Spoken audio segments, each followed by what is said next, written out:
সাপ কখনো দংশনের ইচ্ছে ত্যাগ করতে পারে না। তারিক বৃদ্ধের বুক থেকে খঞ্জর বের করতে করতে বললেন। বৃদ্ধ তার হাত দুটি বুকের উপর রেখে মৃত্যুর কোলে ঢলে পড়ল।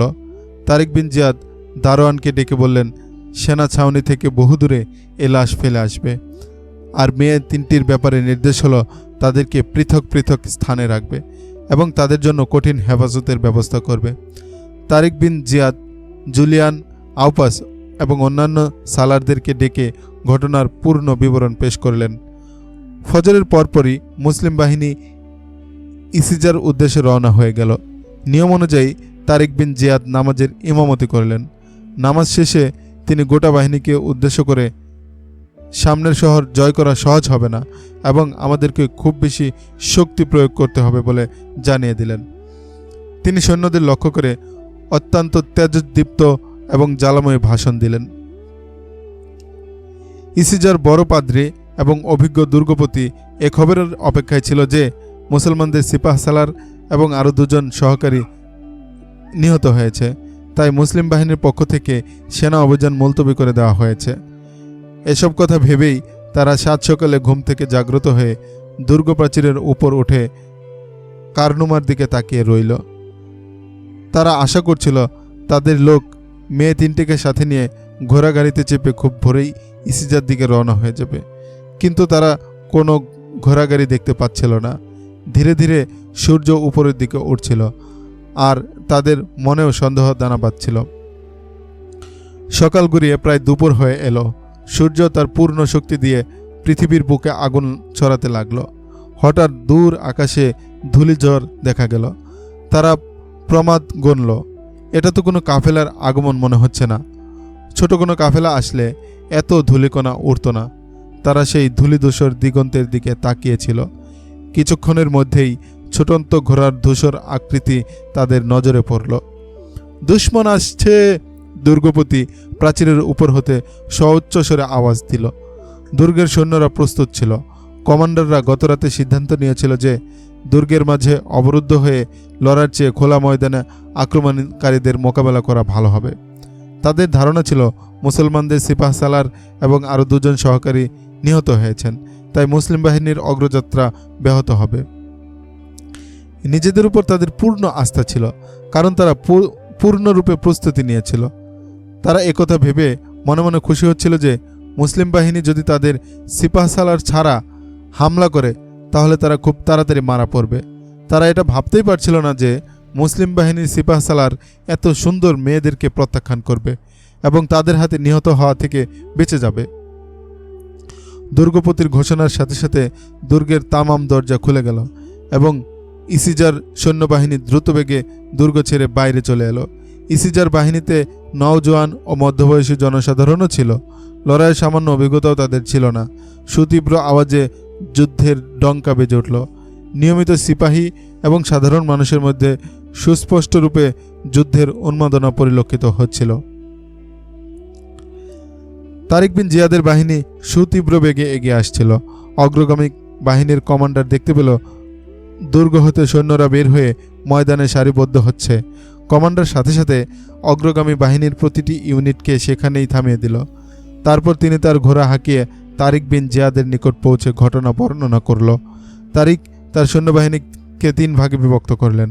এক ভাগের দায়িত্ব দিলেন মুগিস আর রুমিকে, আরেক ভাগের দায়িত্ব দিলেন জায়েদ বিন কুদাসাকে, আর তৃতীয় ভাগের দায়িত্ব নিজ হাতে রাখলেন। দায়িত্বশীলদেরকে অতি দ্রুত দিক নির্দেশনা দিয়ে রণাঙ্গনে পাঠিয়ে দিলেন। মুগিস আর রুমিকে তিনি শহরের শেষ প্রান্তে পাঠিয়ে দিলেন। উদ্দেশ্য হলো তারা শহরের পিছন দিক থেকে অবস্থান নেবে।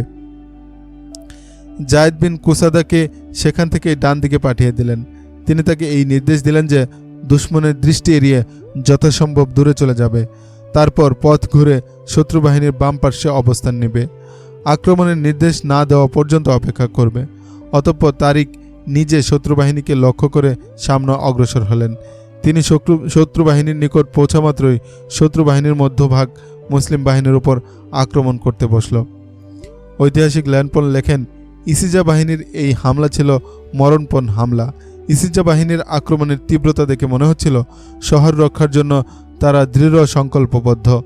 অন্যান্য ঐতিহাসিকগণও লিখেছেন, এই প্রথম আন্দালুসিয়ার সৈন্যদের মাঝে লড়াইয়ের প্রচণ্ড উন্মাদনা দেখা যাচ্ছিল। প্রফেসর ডোজি বিশেষভাবে উল্লেখ করেন, খ্রিস্টান বাহিনী এত প্রবল বিক্রমে আক্রমণ করছিল যে তা প্রতিহত করা তারিকের জন্য প্রায় অসম্ভব হয়ে গিয়েছিল। তারিকের সৌভাগ্যই বলতে হবে যে কয়েক হাজার নতুন বারবার সিপাহী এসে তাদের বাহিনীতে যোগ দিয়েছিল, ফলে তার বাহিনীর সংখ্যা কয়েক হাজার বেড়ে গিয়েছিল। অন্যথায় ইসিজার সৈন্যবাহিনী তাকে ইতিহাসের আস্থা করে নিক্ষেপ করত। বারবার সম্প্রদায় এমনিতেই যুদ্ধবাজ ছিল। যুদ্ধ বিগ্রহ আর খুন খারাপই ছিল তাদের সহজাত বিষয়। তারা কোনো অবস্থাতেই পরাজয় স্বীকার করে নিতে পারত না। তারা জীবন বাজি রেখে লড়ে যাচ্ছিল আর শরীরের তাজা খুন ও জানের নাজরানা পেশ করছিল। ইসিজা বাহিনীর জেনারেল মুসলিম বাহিনীকে পিছন দিক হতে আক্রমণ করার জন্য তার সৈন্যদলকে বাম বাহুকে আরও বাম দিকে সরে যেতে নির্দেশ দিলেন। ঘুরপথে মুসলিম বাহিনীর পিছনে গিয়ে তাদের উপর আক্রমণ করবে। জেনারেলদের নির্দেশ অনুযায়ী সৈন্যদলের বাম বাহু বাম দিকে সরে যেতে লাগলো, কিন্তু তাদের জানা ছিল না যে সেদিকে মুসলিম বাহিনীর কয়েকটি ইউনিট প্রস্তুত হয়ে অপেক্ষা করছে।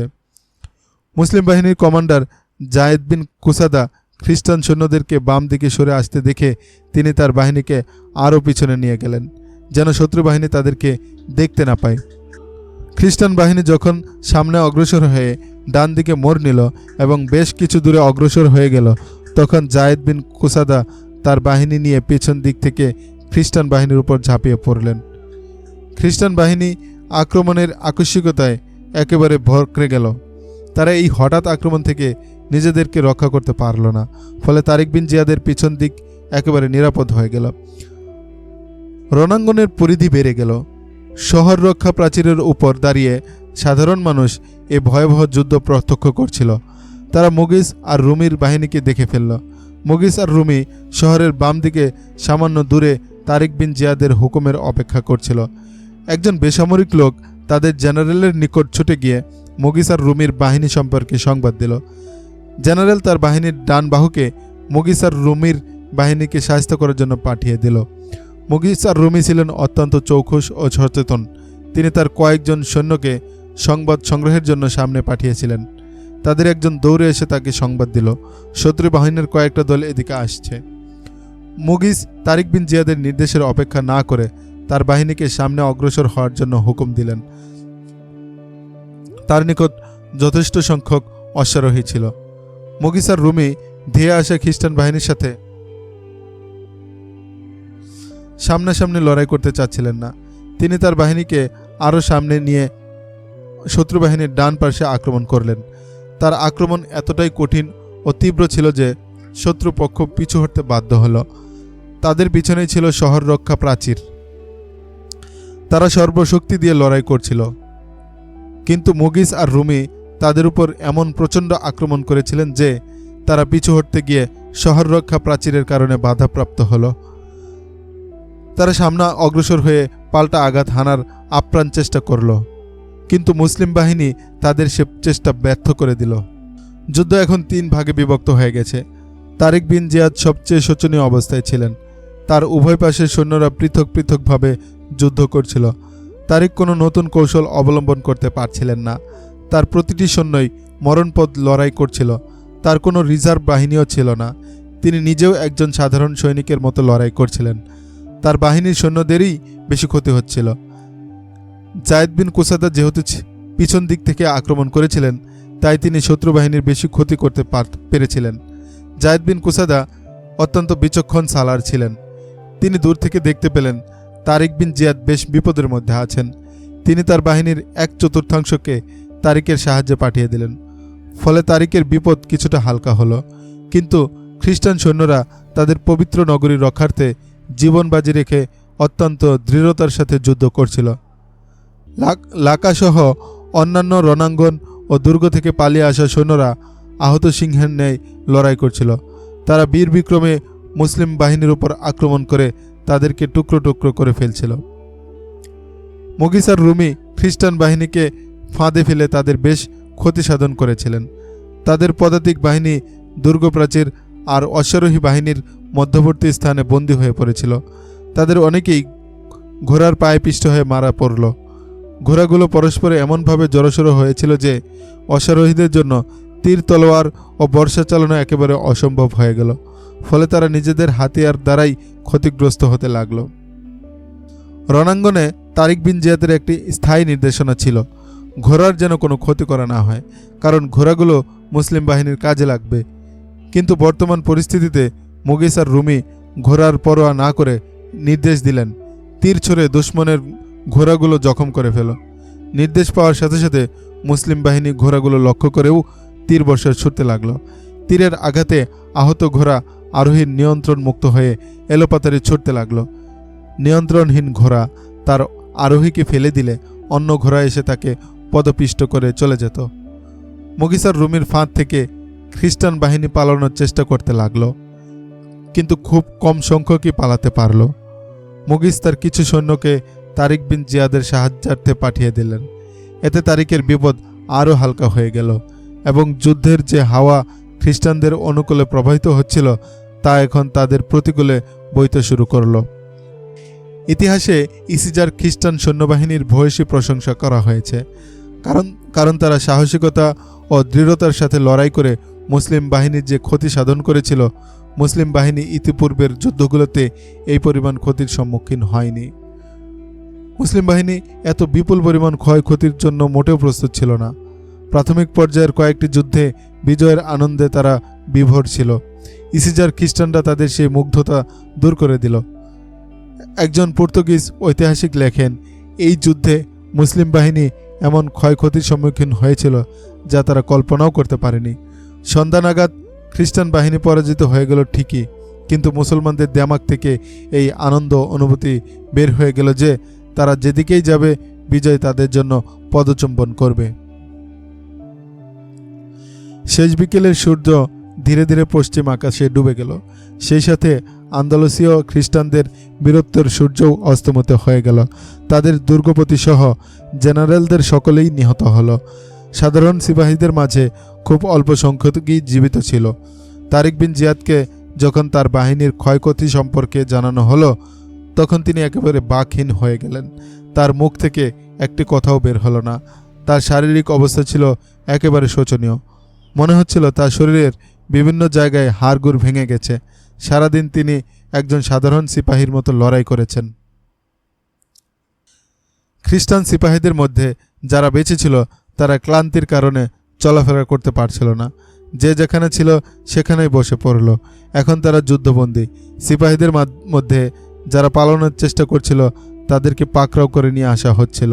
শহরে ঘোষণা করে দেওয়া হলো, কেউ যদি কোনো সিপাহীকে আশ্রয় দেয় তাহলে তাকে মৃত্যুদণ্ড দেওয়া হবে। তারিক বিন জিয়াদ নির্দেশ দিলেন, আহতদেরকে মুসলিম বাহিনী ময়দান থেকে নিয়ে আসবে আর শহরবাসী তাদেরকে সাহায্য করবে। আহত ব্যক্তি মুসলমান হোক বা খ্রিস্টান, সকলের সাথে একরকম ব্যবহার করা হবে। কেউ এই হুকুম অমান্য করলে তাকেও মৃত্যুদণ্ড দেওয়া হবে। তারিক বিন জিয়াদ ওই মেয়ে তিনটিকে তলব করলেন যারা তাকে হত্যা করার জন্য এসেছিল। তিনি বড় পাদ্রীকেও ডেকে পাঠালেন।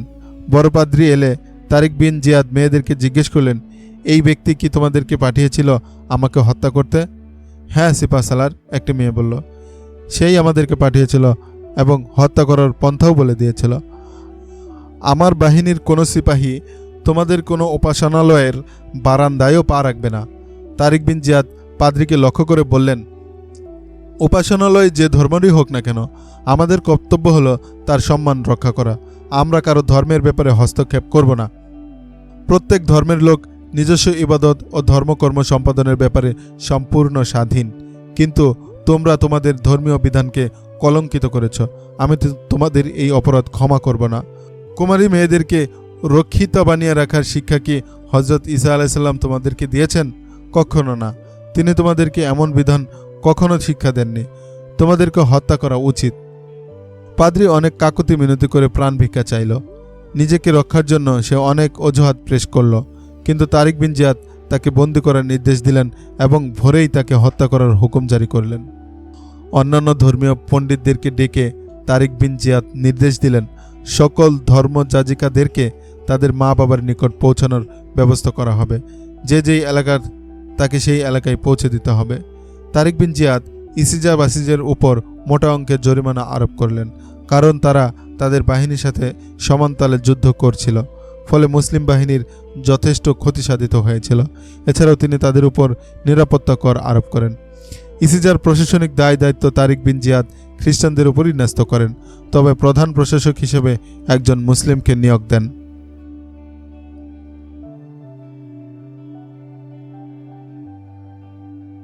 পরদিন সকালে এক হৃদয় বিদারক ও বেদনাবিধুর দৃশ্যের অবতারণা হয়। শহীদগণের লাশ 5টি কাতারে সারিবদ্ধভাবে রাখা হয়েছে। তারিক বিন জিয়াদ জানাজার নামাজ পড়ানোর জন্য সামনে অগ্রসর হলেন। শহীদগণের কাফনের ব্যবস্থা শহরবাসীরা করেছিল। শহরবাসীরা শহীদগণের জানাজা ও দাফনের দৃশ্য প্রাচীরের উপর দাঁড়িয়ে প্রত্যক্ষ করছিল। এক বিশাল বিস্তৃত এলাকা জুড়ে গণকবরের ব্যবস্থা করা হলো। সর্বপ্রথম যে সকল মুজাহিদগণ ইউরোপে আল্লাহ তাআলার একত্ববাদ ও রাসূলুল্লাহ সাল্লাল্লাহু আলাইহি ওয়াসাল্লামের রিসালাত পৌঁছে দিয়েছিল, এটা ছিল তাদের সর্বশেষ আরামগাহ। তারিক বিন জিয়াদের দু চোখ বেয়ে অশ্রুর প্লাবন বইছিল। মুজাহিদগণ থেমে থেমে আল্লাহু আকবার ধ্বনি দিচ্ছিলেন। শহীদগণকে দাফন করে তারিক বিন জিয়াদ অশ্রু সজল চোখে কবরস্থান থেকে বের হয়ে এলেন। এমন সময় তাকে সংবাদ দেওয়া হলো, কায়রো থেকে মিশর ও আফ্রিকার আমির মুসা বিন নুসাইরের কাসেদ এসেছে। তারিক বিন জিয়াদ কাসেদ থেকে পয়গাম নিয়ে পড়তে লাগলেন। পয়গাম পড়তে পড়তে তার চেহারার রং পরিবর্তন হয়ে গেল। তার কাছেই জুলিয়ান ও অন্যান্য সালারগণ উপস্থিত ছিলেন। তোমাদের কেউ কি আমাকে বলতে পারো এই নির্দেশের মধ্যে কি এমন বুদ্ধিমত্তার পরিচয় আছে? তারিক বিন জিয়াদ বিরক্তির সাথে তার সালারদের সামনে জিজ্ঞেস করলেন। তারপর তিনি মুসা বিন নুসাইরের পয়গাম পড়ে তাদেরকে শোনাতে লাগলেন।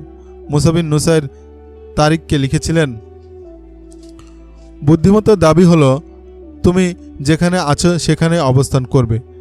এমন যেন না হয় যে জয়ের নেশায় সামনে অগ্রসর হতে গিয়ে গোটা বাহিনী চরম পরাজয়ের শিকার হয়। পরবর্তী নির্দেশ আসার আগ পর্যন্ত সামনে অগ্রসর হবে না। খুব শীঘ্রই এ ব্যাপারে আমি দিক নির্দেশনা দিয়ে পাঠাবো, কিংবা আমি নিজেই ফৌজ নিয়ে উপস্থিত হচ্ছি। অধিকাংশ ঐতিহাসিক মুসা বিন নুসাইরের পয়গামের হুবহু বিবরণ না দিয়ে শুধু মন্তব্য পেশ করেছেন। তারা লিখেছেন, মুসা বিন নুসাইর তারিককে শুধু হুকুমই দেননি, বরং তাকে বাধ্য করেছিলেন যেন তিনি সামনে অগ্রসর না হতে পারেন। খ্রিস্টান ঐতিহাসিকরা লেখেন, মুসা বিন নুসাইর যখন দেখলেন যে তার গোলাম তারিক বিন জিয়াদ আন্দালুসিয়ার মতো এক বিশাল রাজ্যের বিজেতা হয়ে যাচ্ছে, সে তার 12,000 সৈন্যের মাধ্যমে রডারিকের 1 লাখের চেয়েও বেশি সংখ্যক সৈন্যকে শুধু পরাজিতই করেনি, বরং তাদের নাম নিশানা পর্যন্ত মিটিয়ে দিয়েছে। ফলে ইসলামী সালতানাতের খলিফার কাছেও এ এক বিশেষ মর্যাদার অধিকারী হতে যাচ্ছে। তখন মুসার অন্তরে তারিক বিন জিয়াদের ব্যাপারে পরশ্রী কাতরতার জন্ম নিল। মুসা বিন নুসাইর হিংসার বশবর্তী হয়ে তারিককে সামনে অগ্রসর হতে বাধা দিয়ে নিজে আন্দালুসিয়ার বিজেতা হওয়ার গৌরব অর্জন করতে চাচ্ছিলেন। অসাম্প্রদায়িক ঐতিহাসিকগণ, বিশেষ করে মুসলিম ইতিহাসবিদগণ লিখেছেন যে মুসা বিন নুসাইরের এই নির্দেশ সঠিক ছিল, কারণ তিনি চিন্তা করেছিলেন তারিক বিন জিয়াদ বয়সে তরুণ, আবেগের বশবর্তী হয়ে সামনে অগ্রসর হতে গিয়ে শোচনীয়ভাবে পরাজয়ের শিকার হতে পারে। তখন যে সকল এলাকা বিজয় হয়েছে সেগুলোও হাতছাড়া হয়ে যাবে। কোনো রকম পক্ষপাতিত্বের প্রতি ভূক্ষেপ না করে, কোনো রকম মন্তব্য থেকে বিরত থেকে মুসা বিন নুসাইর তারিককে সামনে অগ্রসর না হওয়ার যে নির্দেশ দিয়েছিলেন, সমরশাস্ত্রের দৃষ্টিকোণ থেকে তা কতটা যুক্তিযুক্ত ছিল সে ব্যাপারে তৎকালীন পরিস্থিতিতে তারিক বিন জিয়াদ ও তার সারারগণ কী মতবাদ ব্যক্ত করেছিলেন এবং তারা কি সিদ্ধান্ত নিয়েছিলেন, নির্ভরযোগ্য ঐতিহাসিকগণের বরাত দিয়ে তাই এখানে আমরা উল্লেখ করছি। তারিক বিন জিয়াদ কবরস্থান থেকে বের হওয়ার সাথে সাথে তার সালারদেরকে সমবেত হওয়ার নির্দেশ দিলেন। এই আলোচনায় সালারদের সাথে তিনি জুলিয়ানকেও উপস্থিত হতে বললেন। এর প্রথম কারণ ছিল জুলিয়ান আন্তরিকতা ও বিশ্বস্ততার সাথে তারিক বিন জিয়াদের সাহায্য সহযোগিতা করছিল। এমনকি তিনি একজন খ্রিস্টান হওয়া সত্ত্বেও তার স্বজাতিকে ধোঁকা দিয়ে কারমোনা দুর্গ তারিক বিন জিয়াদের হাতে তুলে দিয়েছিলেন। দ্বিতীয় কারণ হলো জুলিয়ান ছিলেন একজন অভিজ্ঞ ব্যক্তি, বিশেষ করে সমরাস্ত্রে তার অভিজ্ঞতা ও দক্ষতা ছিল অতুলনীয়। হে আমার বন্ধুগণ, তারিক বিন জিয়াদ বললেন, তোমরা আমাকে পরামর্শ দাও, আমি কিছুই বুঝতে পারছি না। আমিরের এই হুকুমের পিছনে কি এমন হেকমত লুকিয়ে আছে? একদিকে ইসলামের বিধান হলো আমিরের আনুগত্য করো, তার বিরুদ্ধাচরণ করো না। অপরদিকে আমরা যদি সামনে অগ্রসর না হয়ে থাকি, এখানে বসে থাকি, তাহলে আন্দালুসীয় সৈন্যরা মনে করবে ইজিসার যুদ্ধে আমরা যে বিপুল সংখ্যক সৈন্য হারিয়েছি তা আমরা বরদাস্ত করতে পারিনি, তাই সামনে অগ্রসর হতে ভয় পাচ্ছি। বিন জিয়াদ, মুগিস আর রুমি বললেন, আন্দালুসিয়াররা যা মনে করার তা করুক। আমাদের চিন্তা করার বিষয় হলো আমরা আন্দালুসিয়াদের ঘাড়ের উপর চেপে বসেছি। এখন আমরা যদি সেখান থেকে নেমে যাই তাহলে আন্দালুসিয়ারা তাদের বিক্ষিপ্ত সামরিক শক্তিকে একত্রিত করে ফেলবে। তখন তারাই আমাদের জন্য মহাবিপদের কারণ হয়ে দাঁড়াবে। আমরা শত্রুপক্ষের উপর আতঙ্ক সৃষ্টি করতে সক্ষম হয়েছি। এখন শত্রুপক্ষকে সঙ্গবদ্ধ হওয়ার সুযোগ করে দেওয়া ছাড়া আমিরের এই নির্দেশের মাঝে আমি আর কোনো হেকমত খুঁজে পাচ্ছি না। বিন জিয়াদ, আপনি চিন্তা করে দেখুন, জুলিয়ান বললেন। আমিরের হুকুম মান্য করার ব্যাপারে আপনাদের ধর্মের যে নির্দেশ রয়েছে সে ব্যাপারে আমি কোনো মন্তব্য করব না। আমাদের ধর্মের নির্দেশও এমনই। তবে আমির যদি এমন কোনো নির্দেশ দেন যার কারণে ধর্মের ও ধর্মের অনুসারীদের ক্ষতি হয়, তাহলে আমি মনে করি এমন হুকুম পালন করা পাপ। বিন জিয়াদ, আপনি চিন্তা করে দেখুন, আপনি লাকা উপত্যকা জয় করেছেন। গোয়াডিলেটরের যুদ্ধে আপনি রাডারিকের সাথে তার প্রধান প্রশাসক এবং অভিজ্ঞ জেনারেলদেরকে হত্যা করেছেন। আন্দালুসিয়ার প্রকৃত বাহিনীকে আপনি ধ্বংস করে দিয়েছেন। যে সকল সৈন্য পালিয়ে গেছে তারা আপনাদের সম্পর্কে জনসাধারণের মাঝে ভীতি ছড়াচ্ছে। তারা সামান্য সময়ের জন্য প্রতিরোধ গড়ে তুলে হাল ছেড়ে দেয়। এমত অবস্থায় আপনি কি তাদেরকে এই সুযোগ করে দেবেন যাতে তারা একত্রিত হয়ে আপনাদের বিরুদ্ধে লড়াই করতে পারে, নাকি তাদের পিছু ধাওয়া করবেন যেন তারা স্বস্তির নিঃশ্বাস নিতে না পারে? আমি কোথাও তাদেরকে নিশ্চিন্তে বসার সুযোগ দেব না, তারিক বিন জিয়াদ দৃঢ় কণ্ঠে বললেন। আমির মুসা বিন নুসাই এখান থেকে অনেক দূরে। জায়েদ বিন কুসাবা বললেন, এখানকার বাস্তবতা ও আন্দালুসীয় বাহিনীর অবস্থা সম্পর্কে তার সঠিক কোনো ধারণা নেই। তাছাড়া এই ইসিজা শহরের ব্যাপারটি লক্ষ্য করুন। জুলিয়ান বললেন, এটা আন্দালুসিয়ার চৌরাস্তা। এখান থেকে একটি রাস্তা গেছে কর্ডোবার দিকে, আরেকটি গ্রানাডার দিকে, তৃতীয়টি মালাগার দিকে, আর চতুর্থটি গেছে আন্দালুসিয়ার রাজধানী টলেডোর দিকে। আপনি যদি এই 4টি শহর দখল করে নিতে পারেন তাহলে মনে করবেন গোটা আন্দালুসিয়াই আপনি দখল করে নিয়েছেন। আপনি সামনে এগিয়ে চলুন। আমির যদি নারাজ হন তাহলে আমি তার সাথে কথা বলবো।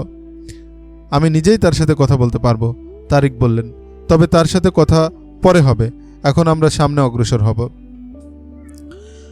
আমিরের হুকুমের পরোয়া না করে তারিক বিন জিয়াদ অন্য শহরের দিকে অগ্রসর হওয়ার সিদ্ধান্ত নিলেন। তার বাহিনীকে তিনি 2 ভাগে ভাগ করলেন। এক ভাগের সেনাপতি নিযুক্ত করলেন জায়েদ বিন কুসাদাকে। ঐতিহাসিকদের অনেকে তার নাম লিখেছেন জায়েদ বিন কায়সারি। তারিক বিন জিয়াদ তাকে মালাগার দিকে পাঠিয়ে দিলেন। অপর ভাগের নেতৃত্ব তারিক বিন জিয়াদ নিজ হাতে রেখে কর্ডোবার দিকে অগ্রসর হলেন। কোনো ঐতিহাসিকই উল্লেখ করেননি ইজিসার কত সংখ্যক মুজাহিদ শহীদ হয়েছেন। মুসলিম বাহিনীর ক্ষয়ক্ষতির পরিমাণ থেকে বোঝা যায় শহীদগণের সংখ্যা কয়েক হাজার হবে, যদিও ইতিপূর্বের বিজয় সংবাদ শুনে কয়েক হাজার নতুন বারবার যোদ্ধা মুসলিম বাহিনীতে যোগ দিয়েছিল। যাই হোক, তারিক বিন জিয়াদ কর্ডোবা পৌঁছে কর্ডোবার দুর্গ অবরোধ করলেন। কিন্তু প্রথম দিনই তিনি বুঝতে পারলেন যে শহরে প্রবেশ করা বড় কঠিন হবে। দুর্গের প্রাচীর ও ফটকের কাছে যাওয়াও ছিল অত্যন্ত আত্মহত্যার শামিল। যা হোক, তারিক বিন জিয়াদ কর্ডোবা পৌঁছে কর্ডোবার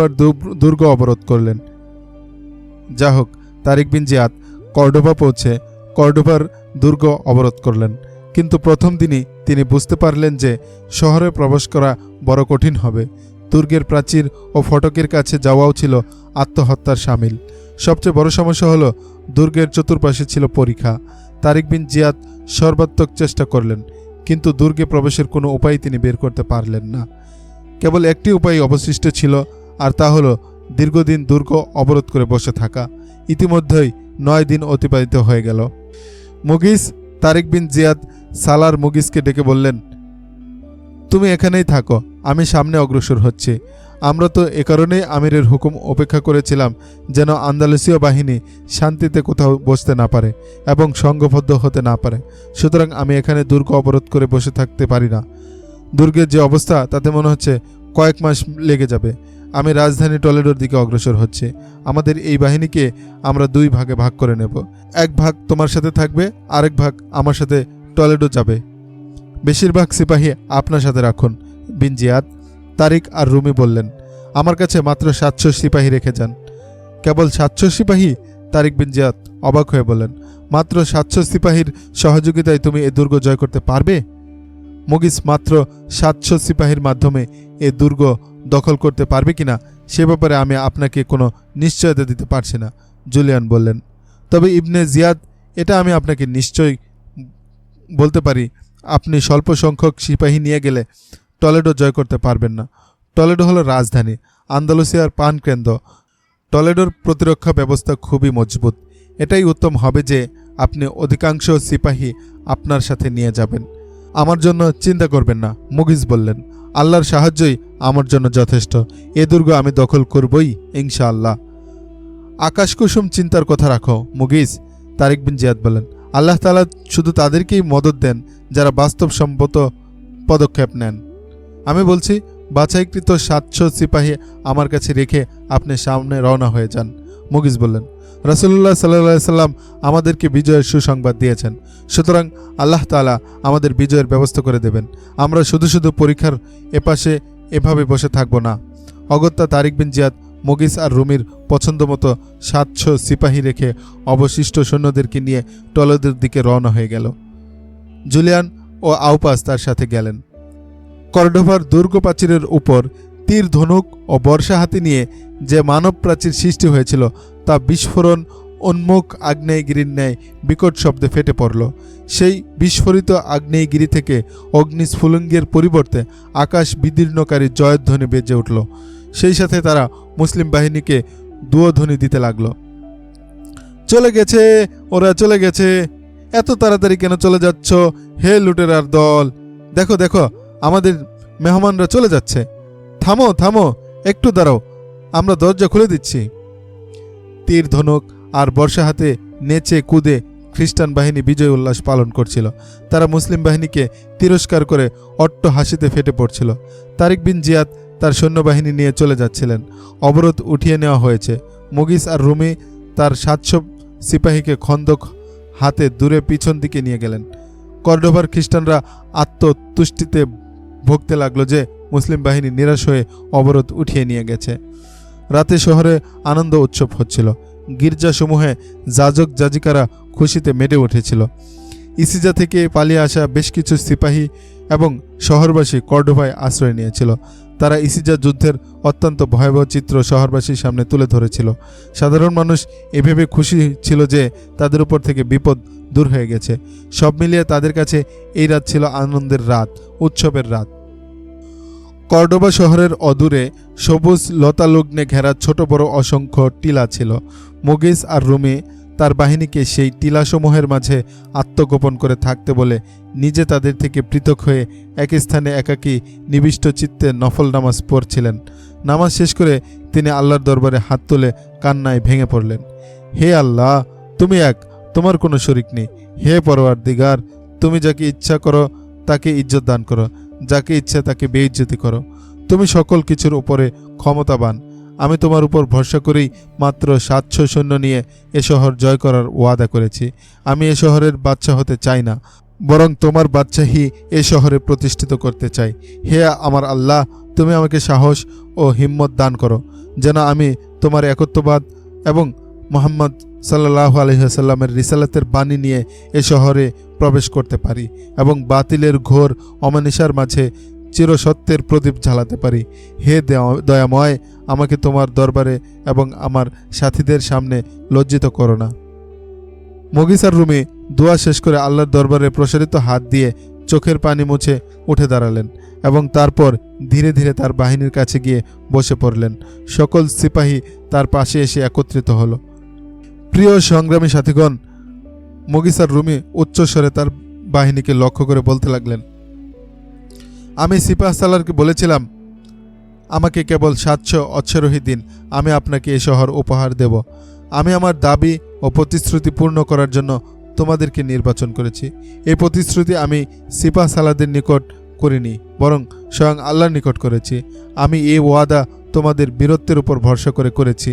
আল্লাহর সাথে অঙ্গীকার করো, আমরা এই শহরের প্রাচীর ভেদ করে তাতে প্রবেশ করব। অন্যথায় আমরা এখানেই জীবন দিয়ে দেব।